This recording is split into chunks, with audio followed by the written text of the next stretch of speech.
Of course, in one sense, the first essential for a man's being a good citizen is his possession of the home virtues of which we think when we call a man by the empathetic adjective of manly. No man can be a good citizen who is not a good husband and a good father, who is not honest in his dealings with other men and women, faithful to his friends, and fearless in the presence of his foes, who has not got a sound heart, a sound mind, and a sound body.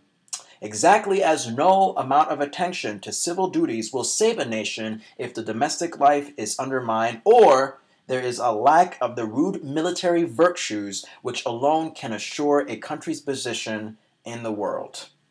In a free republic, the ideal citizen must be one willing and able to take arms for the defense of the flag, exactly as the ideal citizen must be the father of many healthy children. A race must be strong and vigorous. It must be a race of good fighters and good breeders, else its wisdom will come to naught and its virtue be ineffective.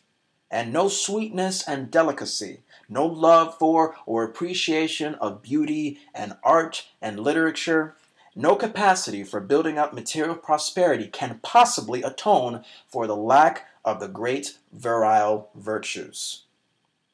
But this is aside from my subject, for what I wish to talk about is the attitude of the American citizen in civic life.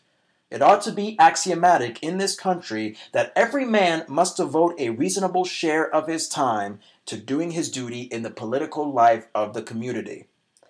No man has a right to shirk his political duties under whatever plea of pleasure or business.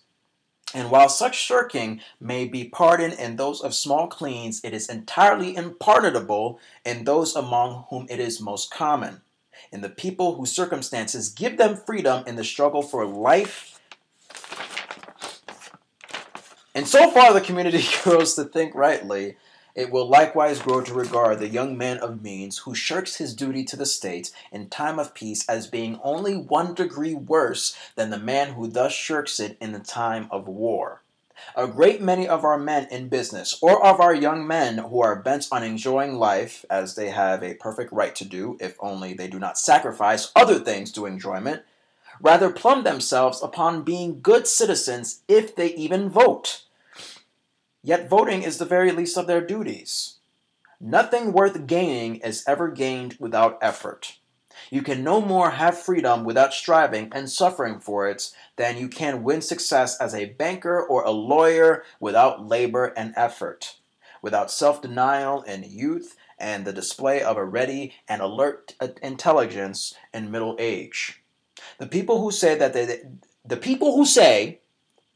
they have not time to attend to politics, the people who say that they have not time to attend to politics are simply saying that they are unfit to live in a free community.